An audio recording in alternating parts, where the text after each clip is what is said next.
Good afternoon all, it's Postbag and I'm going to jump the queue with this one. This one's just come in because I'm quite excited about it. So let's get it open. And it is all wrapped in bubble wrap. So in this box is lots of green stuff, hose pipe related. It's a garden watering timer device, runs on batteries. Where do the batteries go? Inside here probably. Yes, I think there's a drawer in there. The batteries go in there, and on it you can set the frequency, in other words how often this thing switches on the water to water your garden and for how long. So this is an irrigation timer, microcontroller apply for range. I love this sort of thing. It's like playing with Lego, isn't it? So that goes on there, that fits on there, and then that fits onto your garden tap, I presume. Now this thing's a bit of a fiddle. I can't get that out. Oh, there it goes.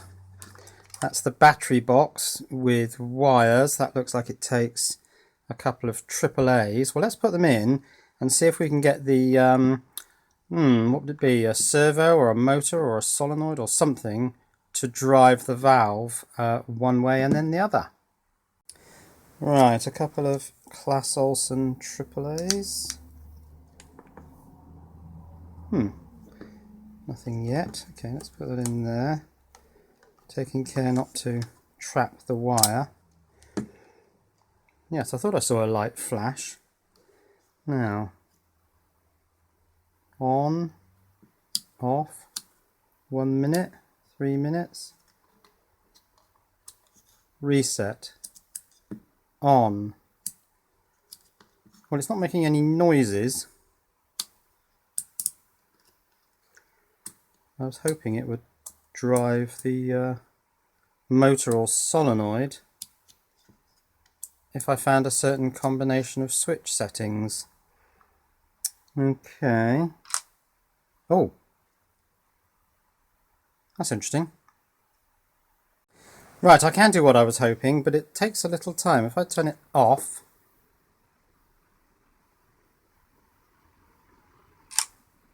you get a sort of clunk. It sounds a bit solenoidy, but I don't think it can be, because there must be quite a resistance to the movement of whatever the valve is. Turn it on, and another sort of sliding sound. Not quite sure exactly what's going on in there, and I'm not going to take this apart in this video because I think this would make an interesting teardown in its own right. Interestingly, I've noticed that you can set the frequency to every hour and the amount of time to 2 hours. That doesn't quite work, does it? So on eBay, this is an outdoor electronic automatic water timer garden watering irrigation thing. It's $17.29, free shipping. Where did this one come from? It came from Bling Case 0755. Now I'm just going to open this one because it's kind of related. It's a brass, is it? Or yeah, brass it looks like. A tap connector with adapter for different size taps. Let's try that on my tap outside, and I'll also attempt to fit that. Now, the problem I've got with my tap is that this doesn't fit on the thread on my tap. It's the wrong size. So that's why I bought the brass thing, because I kind of figured that if the 3/4 inch, which is what that is, doesn't fit, and it clearly doesn't, then the insert that came with it would fit. But no, that doesn't fit either. Now this, I think, is known as a 1/2 inch, whereas the outer one is known as a 3/4, but they don't measure that. So this so-called 3/4 inch connector actually measures, well, almost exactly an inch if you allow for the inner thread fitting inside the outer thread. Let's have a look at the insert that came with this. So this one, if you measure it to the tips of the thread, that is almost exactly an inch. But this is known as a 3/4. So I found a website, I'll try and find the link to it, that says what you measure, you then have to subtract 1/4 of an inch. So this becomes a 3/4 inch BSP, which I think is British Standard Pipe. But my tap measures, well, almost exactly 7/8 of an inch across the outer edges of the thread. So by subtracting 1/4 of an inch, my tap is actually a 5/8 of an inch tap. And in the old days, these hose lock and Gardena connectors used to come with a 5-inch connector because I could buy sets and they'd fit onto this tap. But nowadays, if you buy something like this two-way valve adapter thing, it comes with what they call a 1 inch, which actually measures about 1¼ inch, and then an adapter to take that down to 3/4 of an inch, which actually measures about 1 inch across. But no longer do they supply the 5/8. And another website, I'll try and find a link to that, calls the 5/8 dimension rare. Now I think I found out what on my 5/8 inch tap is actually 5/8 of an inch.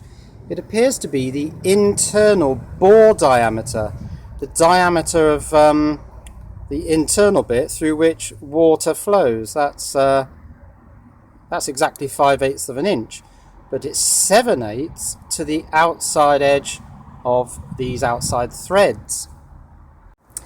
And so after a lot of searching, I managed to find this. It's got 3/4 of an inch threads on both ends. One end has the 5/8 thread that I need, and the other end, actually I think that's 5/8, and the other end has the 1/2 inch thread. So the 5/8 thread fits nicely on my tap. Actually it doesn't quite fit because it's all a bit gunked up, but it fits tightly enough to solve the problem. And on the other end I can finally fit the new timer unit. So that fits on there, and everything's sorted. Now if I tentatively turn this on, it's leaking a bit actually from the top of the tap, so maybe I should have just changed the tap. But anyway, let's turn the unit on.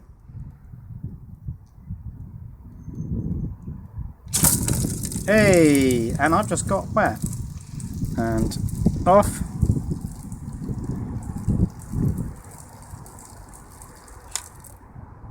Yeah, well that all seems to work. So once you've set your timer settings, I'm going for every hour for 1 minute.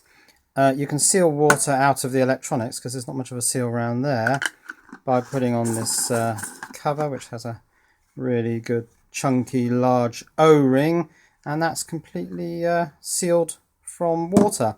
Okay, let's take a look at these two items on eBay. So the 3/4 inch brass garden water hose pipe connector, but which also has the 1/2 inch insert, was $2.15 Canadian. That's $1.66. So that's about £1, I suppose. Free shipping, and that came from Sea River 2009. And the life-saving 3/4 inch outer threads with 5/8 inner on one end and 1/2 inch inner on the other, tap outlet thread adapter for older bib taps, was £3.99, but that also has $2.99 shipping, so that's 4 plus 3, that's £7. Shipping always gets you in the UK. It's so expensive that people have to put large shipping prices on, and that came from Stevenson Plumbing, which is a UK seller. So pretty soon I'll do a teardown of this thing. There are a couple of screws in here, so I think this central section just lifts out and then we can see what's going on inside this thing. But let's move on now.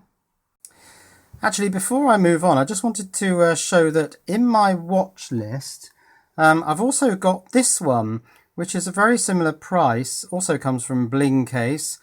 But this one has an LCD and sort of up and down buttons and lots of little buttons to press. But I rather fancied this one because it just looked like it has a simpler operating system. You define the frequency and you define the duration of the water on. I mean, on this one, yes, you're probably able to set, put it on for an hour between 4 o'clock and 5 o'clock on a Wednesday, but on Thursday do it between 7 o'clock and 8 o'clock. But what's the point? It's all a bit silly, and I just think this user interface is not as user-friendly as these rotary switches. Just have a quick look at that one. Yeah, I just didn't fancy this one with an LCD, which may or may not be difficult to see in sunlight. Up, down buttons, a set button and a multi-function button and a reset button for when the microcontroller crashes. Sometimes less is more, and I just found the user interface offered by these two rotary switches more appealing. Right, I've no idea what this is. Electronics, $10. Let's open the box and see what's inside.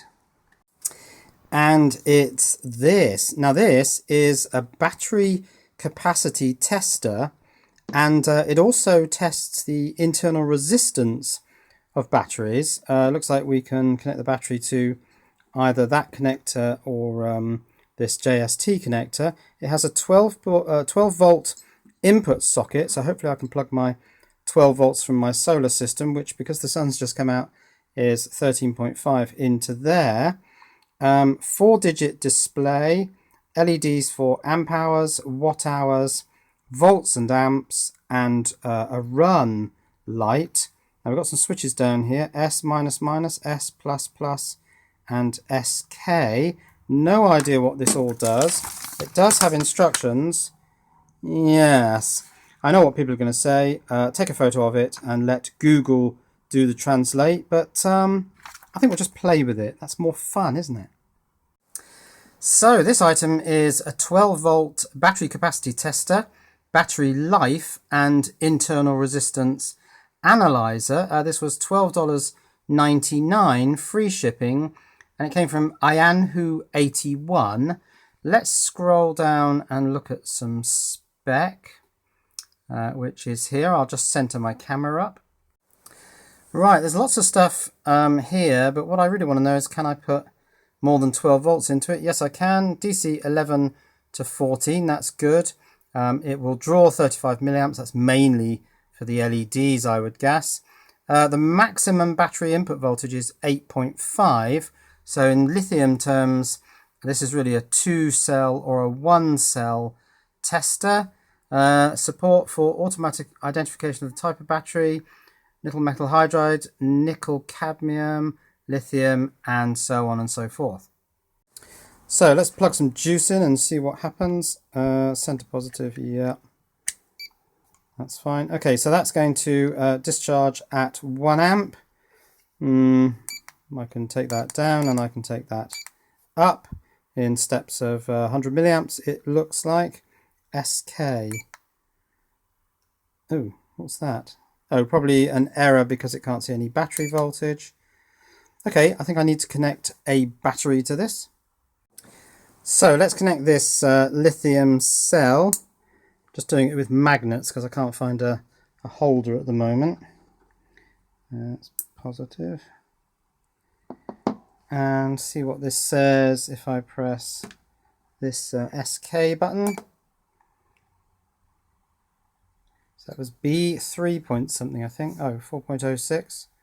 1 amp. Now, is that running? Yep. We've got voltage. Amp hours, 0.002. Watt hours, 1 amp. 4 milliamp hours.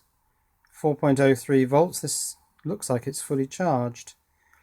So my guess is this will now just continue. Is that getting warm? Yes, it is getting warm. So that's dissipating all the energy out into this heatsink. Yeah, that's starting to warm up quite quickly. 9 milliamp hours, 39 milliwatt hours, 4.01 volts. Now, I don't know what voltage this is going to go down to, so presumably there must be something in here to set the lower voltage limit. And also, where's this internal resistance check? I think I'm going to have to do this translate on this unit. Let's also see if I can terminate. No. Oh, well, it seems that pressing either one of these buttons stops the run. Okay. Well, it seems from the eBay instructions that it identifies up to 13 different battery types. And this one, if I press start, it identifies it as a 3.0 volt. Now, I think that means that it will take it down to 3.0 volts, so I assume it'll stop at that point. When it gives me the internal resistance measurement, I don't know. Now, there's a secret menu. If you press the SK button, which is kind of the run button, and power up, you've got LJ2 or 4. So I'm guessing this is for 2-wire measurements or 4-wire measurements via the sense wires, which presumably you put on there. So we'll do a 2. Next is Avon. What's Avon? Don't know. Automatic voltage something or other. AVOF. Avon. Well, we'll have Avon. BE on and off. LP on and off. 5F00. SF. Maybe that's SF. So we can set a number in SF. Don't know what any of these things are at the moment. I'm just playing. And that's gone back to 1 amp. So, secret menu. You can set some settings in there. Now, there are some similarities between this device and the electronic DC load, which I got recently. This, I think, by the look of it, will take a lot more current. I think this only goes up to 2.5 amps, I think I saw. Actually, let's try that by going like,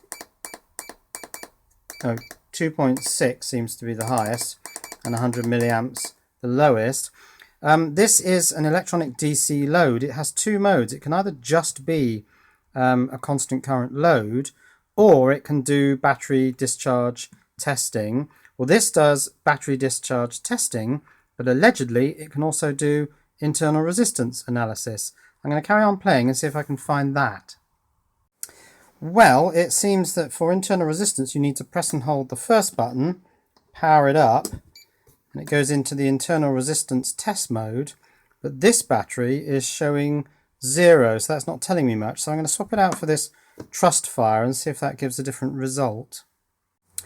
Right, that's also giving me 0, but the video I just watched, which was in Chinese, so I couldn't really see what was going on, but he did have the other wire, the 4-wire test setup. So I'm just going to put this connector into there and hook it up to the battery and see if we can get a resistance measurement.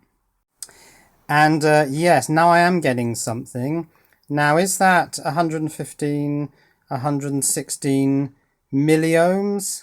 So about 0.1 of an ohm. That seems reasonable. I'll swap it out for this one again and see if that changes.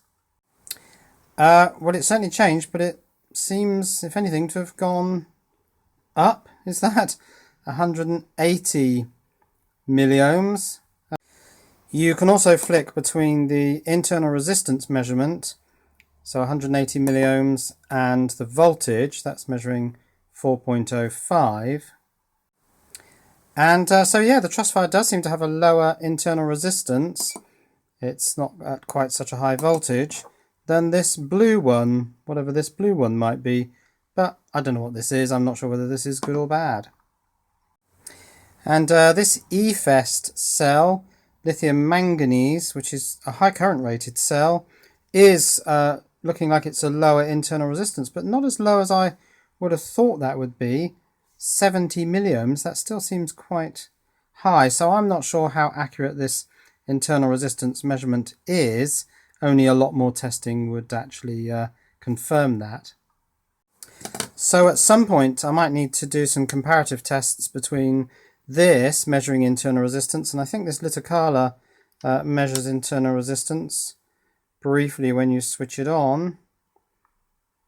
Yeah, but that's saying 119 milliohms, so not a very good correlation between these two. And so these are today's Postbag items. Cheerio!